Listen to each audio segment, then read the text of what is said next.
Entonces, ¿qué? ¿Vamos a pecar porque no estamos ya bajo la ley, sino bajo la gracia? De ninguna manera. ¿Acaso no saben ustedes que cuando se entregan a alguien para obedecerlo, son esclavos de aquel a quien obedecen? Claro que lo son, ya sea del pecado que lleva a la muerte o de la obediencia que lleva a la justicia. Pero gracias a Dios que, aunque antes eran esclavos del pecado, ya se han sometido de corazón a la enseñanza que les fue transmitida. En efecto, habiendo sido liberados del pecado, ahora son ustedes esclavos de la justicia. Hablo en términos humanos, por las limitaciones de su naturaleza humana. Antes ofrecían ustedes los miembros de su cuerpo para servir a la impureza que lleva más y más a la maldad. Ofrézcanlos ahora para servir a la justicia que lleva a la santidad. Cuando ustedes eran esclavos del pecado, estaban libres del dominio de la justicia. ¿Qué fruto cosechaban entonces? Cosas que ahora los avergüenzan y que conducen a la muerte. Pero ahora que han sido liberados del pecado y se han puesto al servicio de Dios, cosechan la santidad que conduce a la vida eterna. Pero ahora que han sido liberados del pecado y se han puesto al servicio de Dios, cosechan la santidad que conduce a vida eterna. Porque la paga del pecado es muerte, mientras que la dádiva de Dios es vida eterna en Cristo Jesús, nuestro Señor. Romanos 6, 15 al 23. Cuando hablamos del pecado, estamos hablando de una realidad inherente a nuestra naturaleza. Y el apóstol Pablo está consciente de ello cuando expone esto que acabamos de leer. Por lo tanto, estamos hablando de una lucha constante, de una realidad que nos acompaña, aún ya siendo cristianos. Esto es muy importante entenderlo. De lo que el apóstol Pablo está hablando no es de un fenómeno extraordinario que sea ajeno a nuestra comprensión o pecado. ¿Con qué se come? No tenemos ni la menor idea de lo que se trata. No, hermanos, cuando hablamos de pecado estamos hablando de una realidad en la cual nosotros estamos perfectamente familiarizados con su significado. Lo que la palabra nos dice respecto a nuestra constante lucha contra el pecado es suficientemente claro y contundente. La semana pasada leímos Primera de Pedro, capítulo 5. Leo de nuevo los versículos 6 al 11. Humíllense pues bajo la poderosa mano de Dios, para que Él los exalte a su debido tiempo. Depositen en Él toda ansiedad, porque Él cuida de ustedes. Practiquen el dominio propio y manténganse alerta. Su enemigo, el diablo, ronda como león rugiente buscando a quien devorar. Resístanlo, manteniéndose firmes en la fe, sabiendo que sus hermanos en todo el mundo están soportando la misma clase de sufrimientos. Y después de que ustedes hayan sufrido un poco de tiempo, Dios mismo, el Dios de toda gracia, que los llamó a su gloria eterna en Cristo, los restaurará y los hará fuertes, firmes y estables. A Él sea el poder por los siglos de los siglos. Amén. Primera epístola de Pedro, capítulo 5, versículos 6 al 11. Amados, el pecado no es algo extraño y no debemos considerarlo una forma de dominio, esclavitud o servidumbre prolongada que prevalece sobre nosotros, aun siendo redimidos por Cristo. Sí, es una realidad presente, es cierto. Entendemos que esto es lo que la palabra de Dios nos dice. No es en ninguna manera algo que podamos tomar con ligereza o desatender, porque la palabra misma nos está advirtiendo de que hay un constante acoso. Somos acechados, estamos bajo permanente observación. Esa es la realidad que vivimos mientras estamos en la carne. Leo para ustedes lo que dice Santiago en la epístola de Santiago, en el capítulo 1, los versículos 12 al 18. Dichoso el que resiste la tentación, porque al salir aprobado, recibirá la corona de la vida que Dios ha prometido a quienes lo aman. Que nadie, al ser tentado, diga, es Dios quien me tienta, porque Dios no puede ser tentado por el mal, ni tampoco tienta Él a nadie. Todo lo contrario, cada uno es tentado, todo lo contrario, cada uno es tentado cuando sus propios malos deseos lo arrastran y seducen. Luego, cuando el deseo ha concebido, engendra el pecado. Y el pecado, una vez que ha sido consumado, da a luz la muerte. Mis queridos hermanos, no se engañen. Mis queridos hermanos, no se engañen. Toda buena dádiva y todo don perfecto descienden de lo alto, donde está el Padre que creó las lumbreras celestes y que nos cambia, un Dios que no cambia, como los astros ni se mueve como las sombras. Por su propia voluntad nos hizo nacer mediante la palabra de verdad, para que fuésemos o para que fuéramos como los primeros y los mejores frutos de su creación. Entonces la palabra del Señor, a la vez que nos advierte de la realidad constante del pecado, que no podemos desaparecer solo con dar unas palmadas, que no podemos echar fuera de nuestra vida solamente con gritar, fuera cochino demonio, que no basta con que declaremos, decretemos. No, hermanos, esto es una realidad, una constante realidad de lucha que comienza en nuestros propios miembros y que tenemos que reconocer, pero acerca de la cual lo que la palabra de Dios nos dice en esta porción de Santiago que acabamos de leer es que por su propia voluntad Dios nos hizo nacer mediante la palabra de verdad para que fuéramos como los primeros y mejores frutos de su creación. Así que hay algo que Dios ya hizo.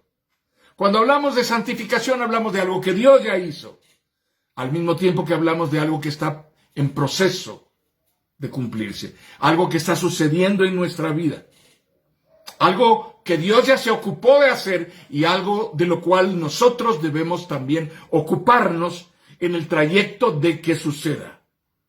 Algo que ya sucedió es que Dios nos apartó porque nos vio como suyos, para su gloria, para su honra, para su honor. Pero algo que está sucediendo es que nosotros tenemos que perseverar en serlo. La santificación como algo que ya aconteció, el evento en donde fuimos apartados por gracia, para la gloria de Dios, pero el proceso que es el vivir para sostener que le pertenecemos a Cristo. Así que estamos viviendo este proceso. Ahora, esto que estamos leyendo en Santiago nos confronta poderosamente acerca de la realidad de la naturaleza del pecado, la naturaleza de la tentación. Amados, no hay una cosa más engañosa, no hay una cosa que pueda ser la forma más resbalosa de eludir la realidad del pecado que aquella en la cual el creyente da por hecho que el pecado no es algo que está debilitándolo o vulnerándolo desde dentro hacia afuera, sino que siempre responsabiliza al entorno. Es que las circunstancias no se han dado. Por eso no puedo vivir en santidad. Es que a mí no me ayuda el ambiente. Por eso no puedo vivir en santidad. Pero lo que estamos leyendo aquí en Santiago es radicalmente confrontador, hermanos.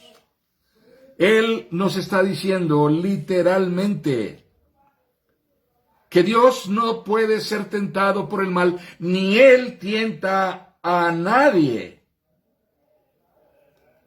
Y luego agrega, y esta es la parte que quiero enfatizar, leyendo detenidamente y literalmente la palabra. Dice, todo lo contrario, cada uno es tentado cuando sus propios malos deseos lo arrastran y seducen. ¿Qué cosas son las que alimenta tu mente? ¿Cuáles son tus fantasías más secretas y escondidas? ¿Cuáles son tus archivos secretos en tu celular? ¿Cuáles son los sitios que visitas a través de las redes sociales? ¿De qué te ocupas cuando nadie más está alrededor de ti? ¿Qué es aquello que si en algún momento se llegara a saber sería profunda y tremenda, terroríficamente vergonzante para ti?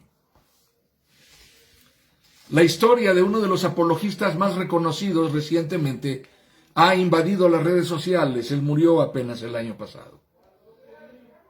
Pero después de su muerte, este hombre sumamente conocido, este hombre que era un gran orador, un reconocido orador cristiano, un expositor bíblico, un gran defensor de la fe del cristianismo, surgieron como si alguien hubiera metido una vara dentro de un hormiguero, las acusaciones que señalaban que este hombre había tenido acusaciones sustentadas con testigos y víctimas de acoso sexual. En un principio, la organización fundada y que lleva su nombre sostuvo que no podía afirmar ni negar nada porque esto ya era una investigación criminal en los Estados Unidos. Pero finalmente tuvo que reconocer que tenía que dar lugar a que habían acusaciones y que habían testigos y que parecía una causa debidamente sustentada. Al cabo de los meses, no solamente hay evidencias de que efectivamente este tremendo teólogo apologista incurrió recurrentemente y por varios años en un largo periodo de su vida en una doble vida. De tal forma que mientras parecía ser un reconocido representante de la verdad de la doctrina sana, era también un hombre que vivía una vida de inmoralidad. La organización que lleva su nombre tuvo que reconocer que esto era un hecho real. ¿Cómo se supo, hermanos? Fueron investigados sus correos, fueron investigados sus mensajes privados, sus redes de conexión. Fue investigado su aparato, su teléfono celular. Se descubrió que sostuvo durante largo tiempo 2 equipos celulares y uno de ellos era destinado para cierto tipo de comunicaciones. Saben, el pecado es una constante, es una realidad, no podemos eludirlo. No podemos solo dar una palmada y decir, ya no está, no existe, no es cierto, no me afecta. No, hermanos, es algo mucho más serio que eso. No basta con que hagamos guerra espiritual en simulacros congregacionales, gritando cada vez más fuerte que el diablo se vaya. Porque el origen y la naturaleza del pecado no está en que el diablo esté presente o alrededor de nosotros hayan demonios o que estemos rodeados de ambientes que sean corruptores y pecaminosos. Lo que leemos en la palabra puntualmente es que desde adentro de nosotros surge una condición vulnerable que está íntimamente relacionada con nuestros más bajos apetitos. y nuestras pasiones vulnerantes que nos debilitan para resistir. Esta es la verdad. Esa es la verdad, hermanos. Y tenemos que ser honestos delante de Dios. La palabra de Dios nos dice con toda claridad: mis queridos hermanos, no se engañen. Santiago es claro, es puntual al confrontarnos con la verdad de Dios.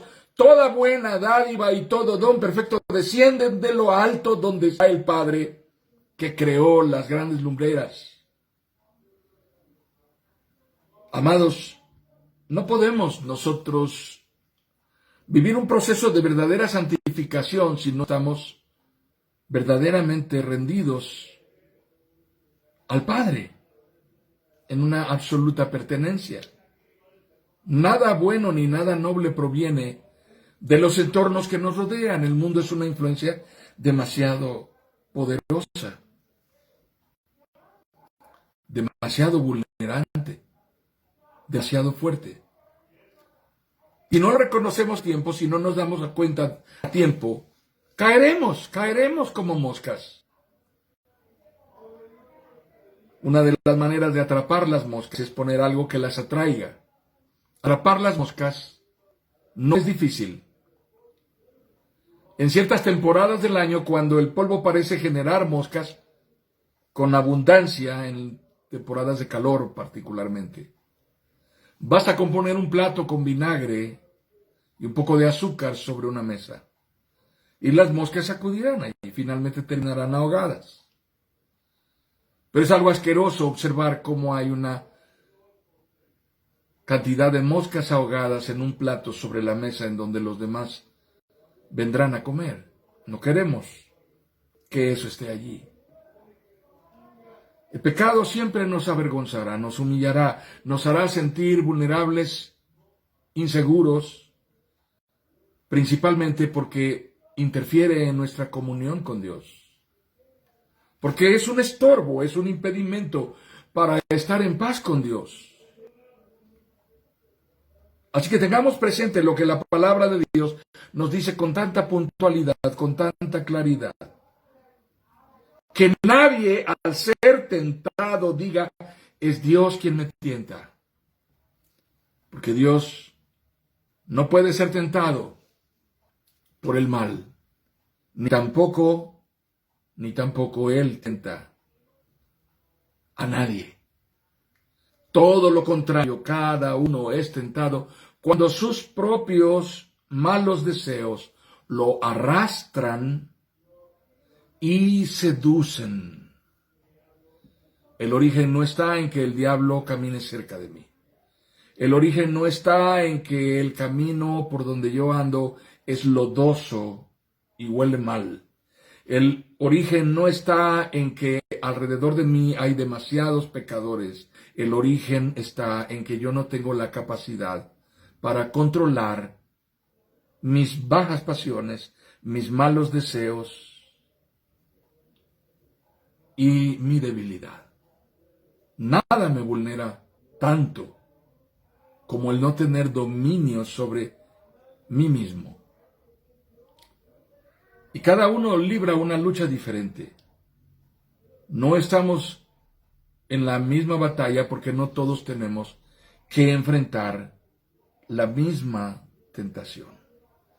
Así que hoy quiero ocuparme brevemente, pero puntual y claramente, acerca de la naturaleza del pecado. Quiero enumerar, cuando menos con la suficiente claridad en esta noche, 3 características fundamentales relacionadas con nuestra condición vulnerable al pecado. Y esto es muy importante que lo tengamos presente, porque esto es lo que la palabra de Dios nos enseña. En primer lugar, amados hermanos, el pecado es absolutamente nuestra responsabilidad. No es responsabilidad de los demás. El adúltero no puede decir, yo adulteré porque mi esposa no me atendía, no se ocupaba de mí o no me hacía caso.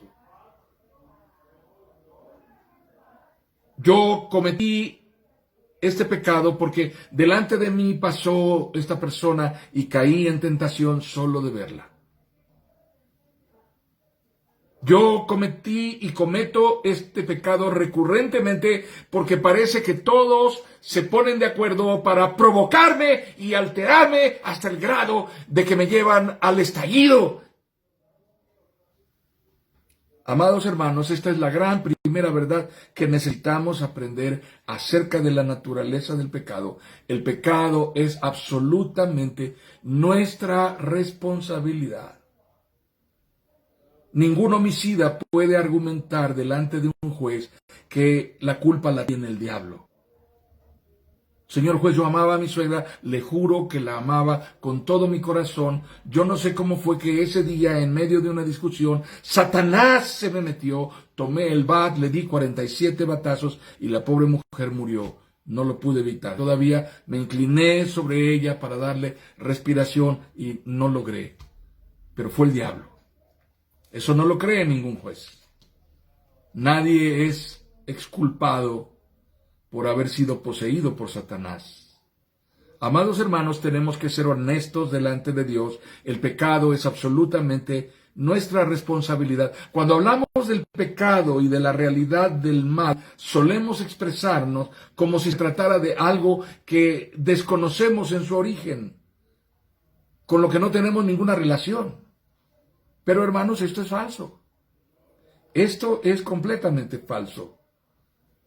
No solamente es falso por el hecho de que no tiene sustento en la realidad, sino es falso porque nosotros somos pecadores. Nuestra naturaleza es pecaminosa. No se trata solamente de la naturaleza pecaminosa que nos caracteriza y nos es propia. También nos es familiar porque practicamos el pecado y nos sentimos a gusto haciéndolo. En nosotros habita la capacidad para hacer el mal. Esto es así de tal forma que no podemos hacer responsable de nuestro pecado a nadie más. Podemos hacer responsable de nuestro pecado al diablo, que es el padre de la maldad, padre de la mentira. En él no hay nada bueno, todo lo que hace es maldad y perversidad. Su esfuerzo es continuamente llevarnos a hacer el mal y corromper lo que es puro, manchar lo que está limpio. Sin embargo, cuando tú y yo pecamos, él no tiene la responsabilidad más que por haber facilitado la caída, haber construido la trampa. A eso se le llama tentación. Pero finalmente la decisión de pecar es absolutamente nuestra responsabilidad. La decisión de pecar es nuestra. Y esto es así porque Satanás no tiene la potestad de controlar nuestra voluntad y doblegar nuestra intención. Por ello somos nosotros los únicos responsables delante de Dios de elegir hacer lo correcto conforme a la voluntad de Dios. Cuando entendemos esto, asumimos responsabilidad de nuestros actos.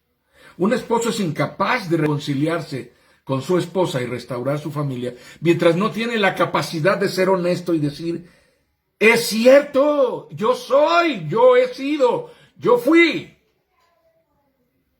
Todo esto horrible que está sucediendo, toda esta herida, todo este dolor, todo este sufrimiento fue provocado porque tomé las decisiones insensatas. Y todo el tiempo traté de echarle la culpa a alguien más. Este es el primer gran asunto relacionado con la naturaleza del pecado. El pecado es absolutamente nuestra responsabilidad delante de Dios.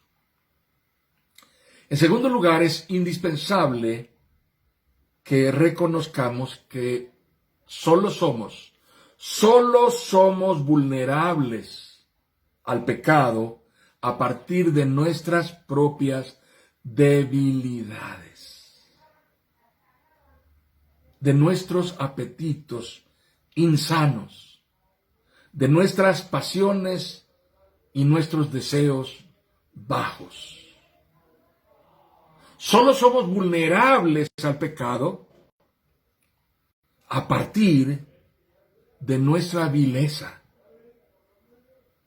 de la parte de nosotros que prevalece con la memoria de lo inmundo y lo anhela. Cuando leemos la historia de Israel en los capítulos del libro del Éxodo, estamos hablando de una historia de un pueblo que recurrentemente le decía a Moisés que hubiera sido preferible quedarse en Egipto. La razón de por qué el pueblo hacía esto era porque reprochaba lo costoso que estaba resultando ser libres en el desierto. Así que la conclusión de primera mano e inmediata que ellos tomaban como la mejor conclusión, al no encontrar los satisfactores inmediatos que esperaban encontrar y al no tener todas las cosas resueltas, hubiese sido mejor seguir siendo esclavos por otros 450 años en Egipto. Por lo menos allá teníamos desperdicios que Egipto nos daba. Y miren, hermanos, que los desperdicios de un imperio pueden ser mucho más de lo que nosotros pudiéramos conseguir con nuestros recursos limitados. Es una realidad que nosotros, hoy por hoy, socialmente, culturalmente hablando, en muchos sentidos, triste y desafortunadamente, vivimos de los desperdicios de algunos imperios.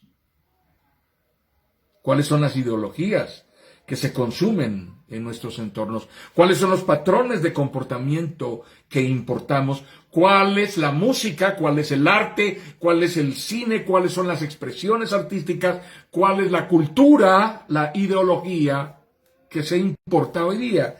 Es la basura residual de otros que aquí todavía parece ser útil.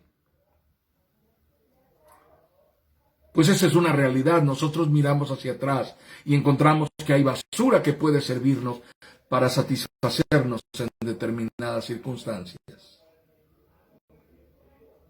Amados hermanos, solo somos vulnerables al pecado a partir de nuestras propias debilidades y de nuestros apetitos y pasiones y deseos bajos e insanos.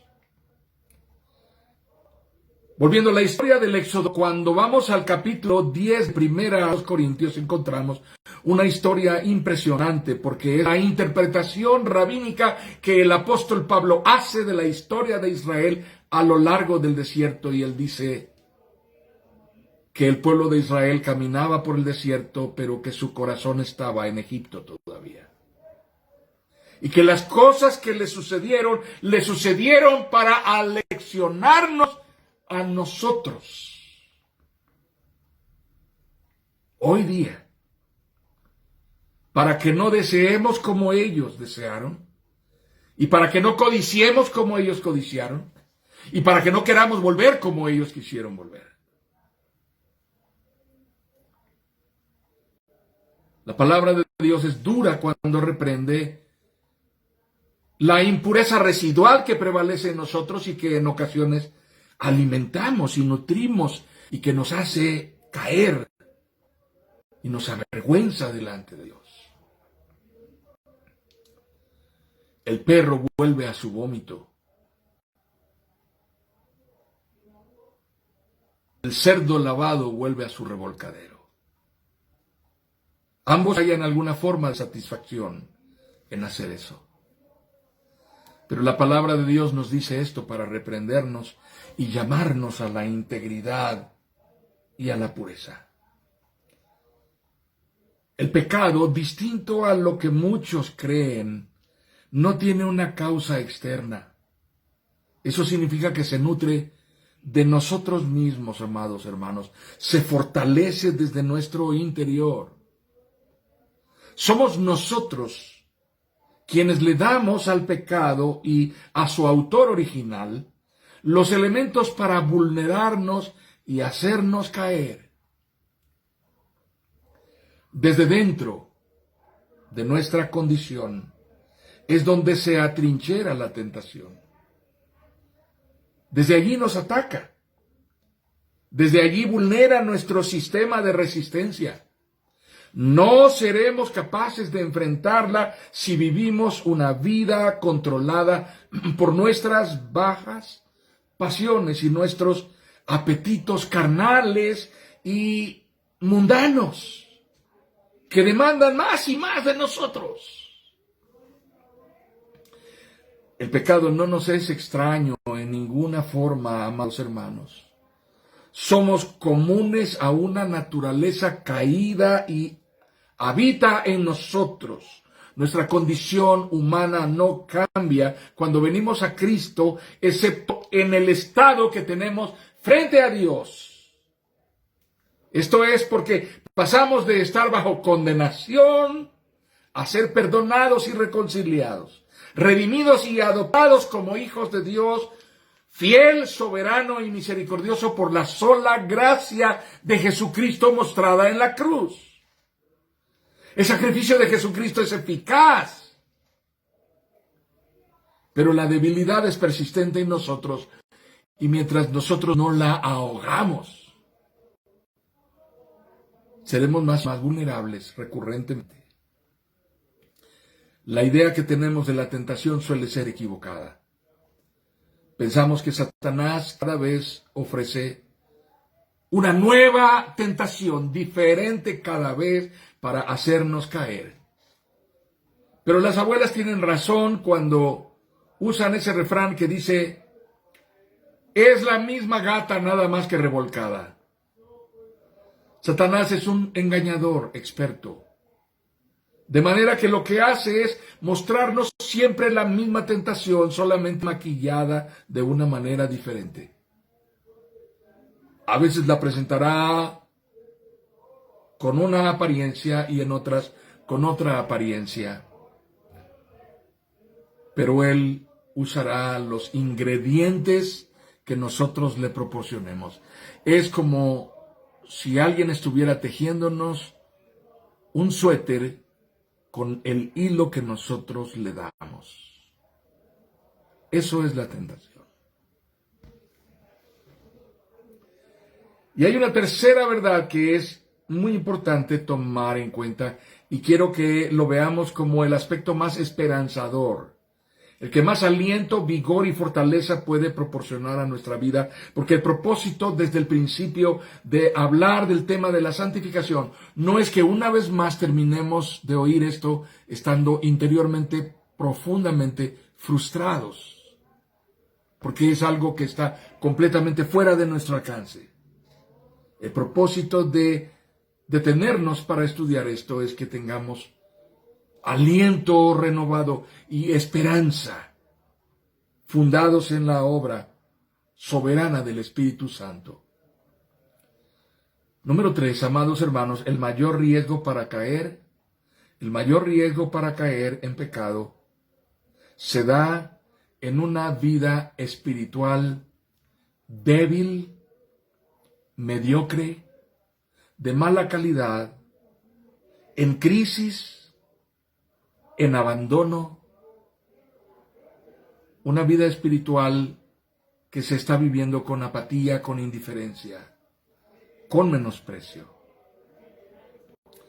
Amados, esto es lo que nos revelan las vidas de hombres con los que Dios trató. Cuando estamos sobrados de confianza fundada en nosotros mismos, seremos fácil presa del pecado. Dios trató con hombres que fueron vulnerables y débiles.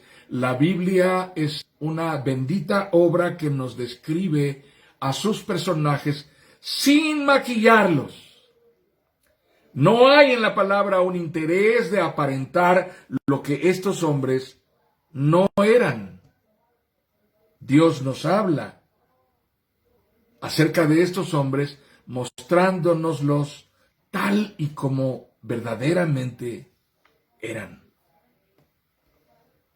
Así que debemos estar conscientes y claros acerca de la realidad que significa esto. Una vida espiritual mediocre, de mala calidad, débil, en crisis, es el riesgo más alto para permanecer caídos. Así que estos hombres eran elegidos por Dios. Dios estaba tratando con ellos a pesar de su condición vulnerable. Esta condición de elegidos por Dios no los hizo inmunes a la realidad del acoso constante del pecado en sus vidas. Esto fue de tal manera que bastaron instantes, no largas temporadas de exposición, bastaron breves instantes de liviandad y oportunidades de impureza para terminar derrotados por sus propias pasiones y su propia inclinación hacia la inmundicia. Se trata también de una realidad histórica, hermanos. Cada vez que el pueblo de Dios abandonó el altar, cada vez que el pueblo de Dios descuidó su adoración a Dios, cada vez que la vida devocional del pueblo de Dios estuvo en abandono, cada vez que el pueblo de Dios abandonó el altar de la adoración al Dios vivo, su vida espiritual iba en detrimento y los alcanzaba el pecado. Eran presa fácil de las costumbres de los pueblos paganos, vecinos, inmersos en estilos de vida perversos. No solo eso, caminando en alianza con los vecinos paganos y perversos, y no en alianza con Dios. La idolatría penetraba en sus estilos de vida y terminaban corrompiéndose. Así es como iban a la ruina moral y al consecuente fracaso económico y militar. Su fortaleza fue menguada, se vieron invadidos una y otra vez y no fueron respetables, dignos de honra a los ojos de los demás. Las naciones se burlaban de ellos. Así que entendamos esta dimensión confrontadora y real con la que la palabra de Dios nos llama a reconocer, a ser conscientes y sensibles de nuestras propias debilidades. Estemos conscientes y reconozcamos que algunas calamidades muy dolorosas en nuestra vida tienen su origen en nuestra poca capacidad para resistir al pecado. Estemos conscientes y seamos honestos delante de Dios para reconocer que algunas de nuestras más débiles formas de enfrentar al pecado están sustentadas en nuestra pobreza espiritual, en nuestra mediocridad, en una vida devocional que no está verdaderamente vitalizada por la comunión íntima con un Dios santo, que nos llene de su fortaleza y de su certidumbre. Así que buscar al Señor es nuestra gran respuesta, nuestra gran solución, es ir a Dios. Recuerden lo que dice Santiago, esta última promesa de Santiago en la porción que leímos. Amados hermanos, no estamos en una condición de desamparo. Santiago dice, toda buena dádiva y todo don perfecto descienden de lo alto, donde está el Padre que creó las lumbreras celestes y que no cambia como los astros ni se mueve como las sombras. Por su propia voluntad nos hizo nacer mediante la palabra de verdad para que fuéramos como los primeros y mejores frutos de su creación. Santiago 1, 12 al 18.